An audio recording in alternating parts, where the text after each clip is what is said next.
Você que está nos acompanhando no 96,5 e também no YouTube, é só pesquisar Rádio Z que você encontra a nossa live. Agora são 3h33, nós estamos ao vivo aqui e vamos juntos até as 5 da tarde, mas antes, deixa eu já passar para você o nosso WhatsApp, que é o 976415665, porque a gente vai falar agora de um assunto muito legal. Nós vamos falar sobre eVTOL, que são os possíveis carros voadores. A gente achou que não ia chegar nessa fase, hein, pessoal? Igual a gente via nos filmes, a gente pensou, nossa, só em 2050, mas parece que isso já é uma realidade. Por isso a gente vai conversar agora com o nosso querido colunista, especialista em inteligência artificial, João Guilherme. Seja muito bem-vindo. Obrigado, Carla. Boa tarde a todos. Assim, é sempre muito bom estar aqui com você e falar desses assuntos, né, de tecnologia, de inteligência artificial, desse mundo louco que a gente está vivendo, essa maior transformação dos últimos séculos, né? Pois é, a gente chegar no nível de carros voadores, eu queria que você explicasse pra gente.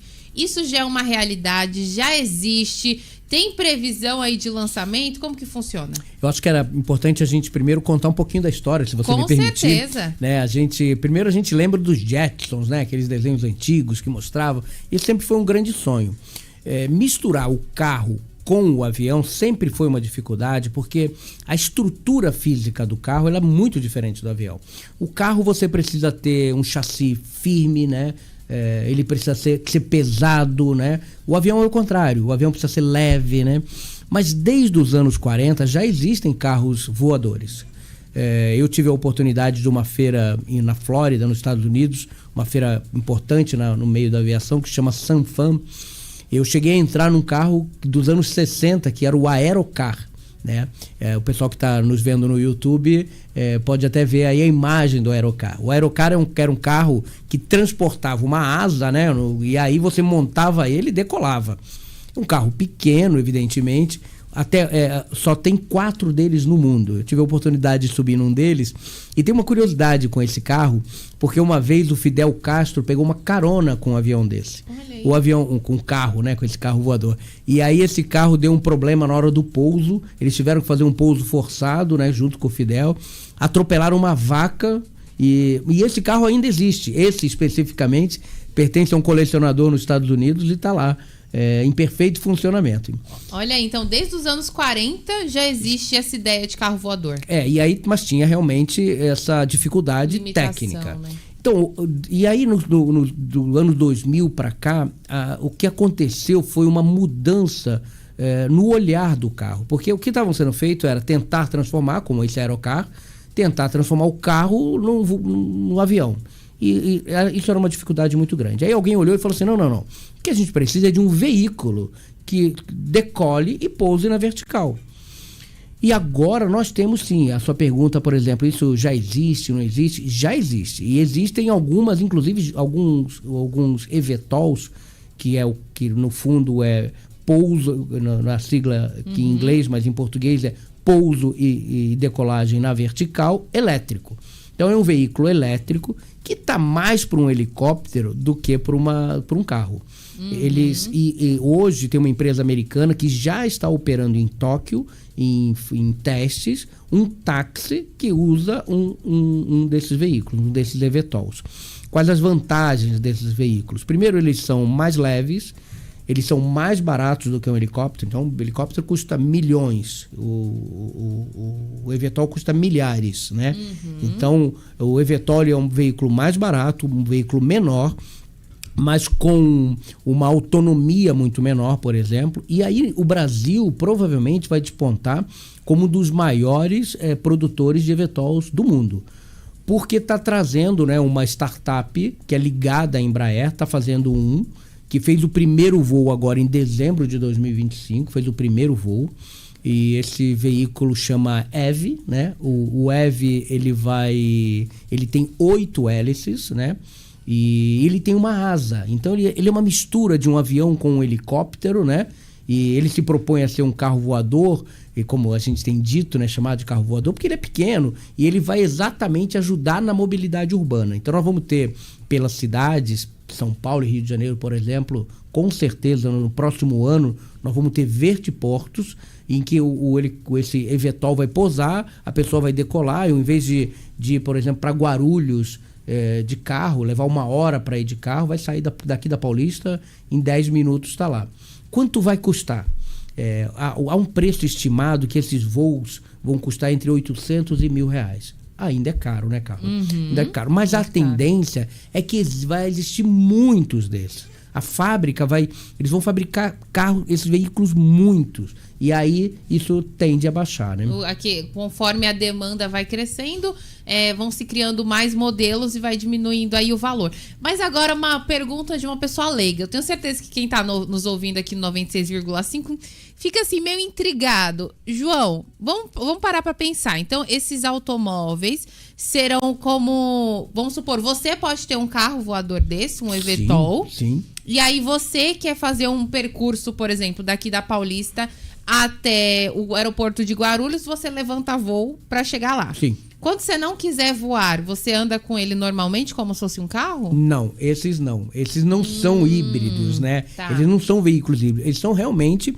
Por isso que eu disse que parece muito mais com um helicóptero do que... Na verdade, é um helicóptero mais barato, né? E se a gente pensar, parece um drone, inclusive, né? Mas tem uma curiosidade também, assim, que o helicóptero, quando a gente vê... o hélice do helicóptero, todo mundo fala hélice, mas na verdade aquilo é uma asa, né? Em aviação a gente fala que aquilo chama asa rotativa. Então é uma asa que está girando e ele realmente age como asa. No caso dos eVTOLs, não. A hélice é hélice. Então você tem, no caso do EVE, por exemplo, que é esse da Embraer, você tem 8 hélices em cima de uma asa que faz ele ter a propulsão vertical e horizontal. E atrás você também tem hélice para fazer ele ir para frente. E a asa é fixa para poder estabilizar ele. Acho que a grande novidade disso é que em algum momento, e a previsão é que até 2035, a gente vai ter esses veículos sem piloto.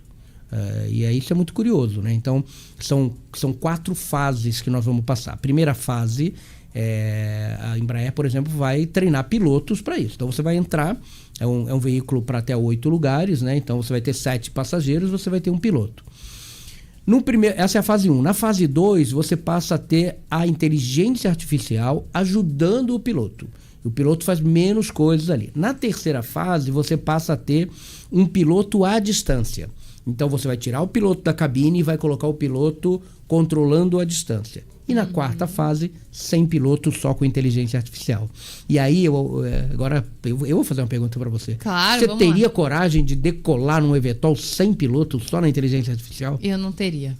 Eu vou te falar que, assim, causa uma insegurança você não ter um humano ali. Mas é aquilo que a gente fala. Hoje tem tantos acidentes com pessoas dirigindo, que às vezes a gente pensa, vamos apelar pro computador para ver se diminui. Mas eu não consigo... Eu tô tentando assimilar isso que você falou, João. Qual que é a vantagem da gente ter um eVTOL? Então, assim, você falou que vai ser por volta de 800 a R$1.000 uma viagem. Logo no começo. Isso, vamos supor no começo. Mas a previsão é que isso caia para R$200. Então, mas aí seria uma empresa que tem essa frota. Sim. E aí você pode, como se fosse um carro de aplicativo. Isso, exatamente. Que você contrata e vai de um lugar para o outro. A tendência é que substitua mesmo os veículos de aplicativo. Eu, por exemplo, você sabe que eu moro em Santos. Santos está a 70 quilômetros de São Paulo. Então, se for R$200 esses 100 quilômetros, é menos até do que eu gasto com o meu carro. Com certeza. Então, eu vou entrar tranquilamente, eu vou entrar num veículo desse e vou pegar e fazer essa viagem. Mas com ou sem piloto? Eu não me incomodo que seja sem piloto. Ah, é? Na verdade, eu estou louco para experimentar, né? E aí eu quero fazer só uma curiosidade, claro, né? Que a gente também fala muito, né? Porque, no fundo, é uma mudança cultural. A verdade, e aí a gente pode até fazer uma comparação com os carros autônomos, né? A gente já tem carros autônomos no mundo inteiro, né? O Brasil ainda não tem uma regulamentação para os carros de nível 4, mas os carros de nível 1 no Brasil já existem, né? Que são carros que ajudam o motorista que está escapando um pouquinho da faixa e tal. E nos Estados Unidos, você já tem várias frotas andando sem piloto, né? Sem motorista, né? É uma questão cultural, você se acostumar. Se a gente voltar no tempo, você sabe que o elevador, né? O primeiro elevador foi criado oficialmente pelo Otis, né? Tem até essa marca, né? Em 1850 e alguma coisa. Os elevadores, até os anos 40, eles não eram automáticos, eles precisavam do ascensorista. Muita gente ainda viu o ascensorista trabalhar, mas não nesse período, porque nesse período O ascensorista, ele era um piloto do elevador. Ele freava o elevador. Era ele o responsável por apertar o freio do elevador. Olha, as pessoas não lembram disso. Não. E aí ele freava o elevador e ele era treinado para nivelar o elevador no andar. Então ele controlava a velocidade. Era um piloto. Nos anos 40, acho que em 45, se eu não me engano, houve uma greve em Nova York de ascensoristas. Isso impactou a economia americana, porque ninguém podia, imagina, prédios com 100 andares e a pessoa não podia subir porque o ascensorista não pilotava o elevador. A partir dali, aí você tem uma outra empresa, que é a Schindler, que começou a desenvolver o elevador eletrônico. Uhum. E hoje, eu duvido que você não entre num elevador sem ascensorista. É uma questão cultural. Então, em algum momento, a gente vai entrar, sim, no eVTOL sem piloto com tranquilidade. Mas aproveitando que você está falando dessa questão do assessorista, do eVTOL sem piloto, já existe carros que são autônomos, né? Sim, sim. Então, eu queria que você explicasse um pouquinho pra gente, porque eu fiquei muito impressionada, porque eu vi esses dias no TikTok. Uhum. Eu sou a pessoa da internet. Uhum. E aí eu vi que uma moça, ela foi para um outro país, eu só não me recordo em qual país ela estava, e ela falava assim, gente, eu estou dentro de um carro de aplicativo que não tem motorista. E ela ficava filmando, e eu falava, não é possível. E o carro andando, e ela até brincando, liga o rádio, não tinha ninguém para ligar o rádio. Conta um pouquinho pra gente sobre isso, pra quem tá nos ouvindo aqui no 96,5, que nunca ouviu falar sobre isso. O carro autônomo já é uma realidade, né?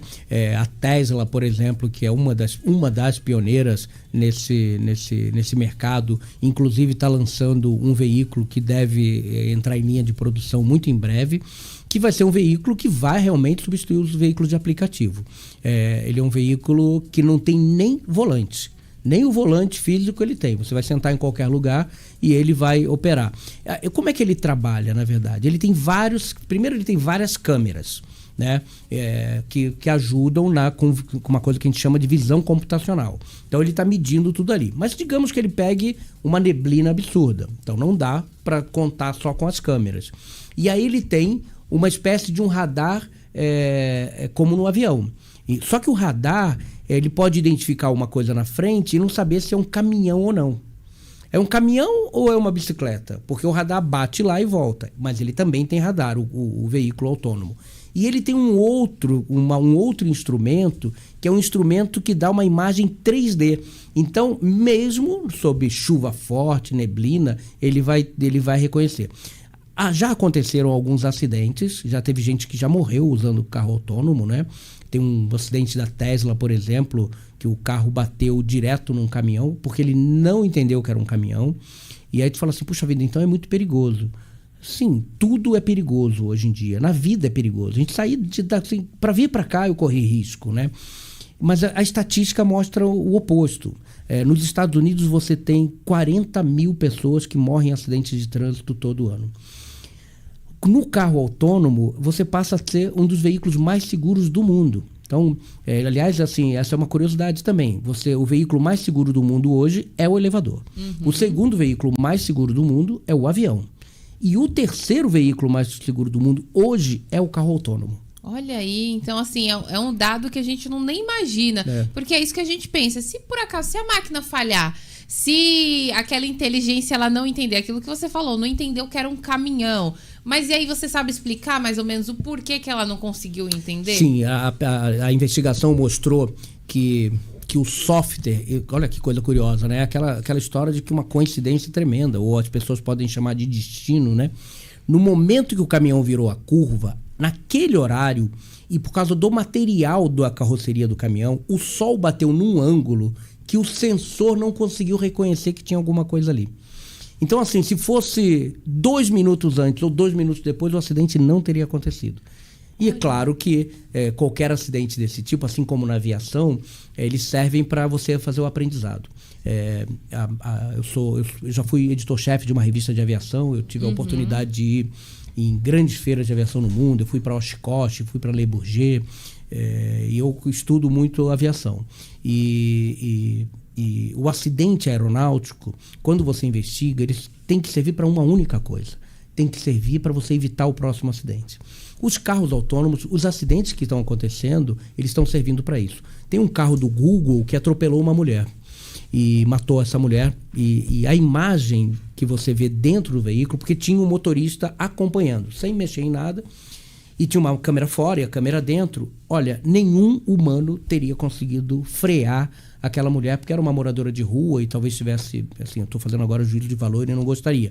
Mas ela passa na frente do carro, né? Mas é impossível alguém frear. Como. Mas não tinha como. Não era o autônomo, não é porque o carro era autônomo que ele não viu a mulher. Sim. Ninguém viu. E é até assustador na hora, porque o próprio o rapaz que está ali de passageiro, né? Ele toma um susto, mas é só o susto, não dá tempo, né? Não dá tempo. Porque se a gente for parar para pensar, eu já trabalhei há algum tempo vendendo carro. Olha aí. Já trabalhei vendendo carro de uma marca da Mercedes. E aí a gente tinha lá um sistema de frenagem, que a gente chama, que quando o carro tá até 50 por hora, ele freia automaticamente se ele identifica um objeto. E se ele tá a mais de 50 km por hora, ele dá aquela apertada para você conseguir frear, ele apita. Nesse caso, por exemplo, do carro autônomo que você tá falando, nenhum carro desse com sistema de frenagem conseguiria frear. Sim, de jeito nenhum. Porque é um objeto que aparece do nada. Não é um objeto que está à frente e o carro vai identificando que está chegando. Então é aquilo que você falou, nem se fosse um humano ali conseguiria... Apertando o freio, ele ainda assim ia derrapar, né? E assim, os carros autônomos, assim como os eVTOLs vão acontecer, eles estão aprendendo com vídeos e imagens de bons motoristas.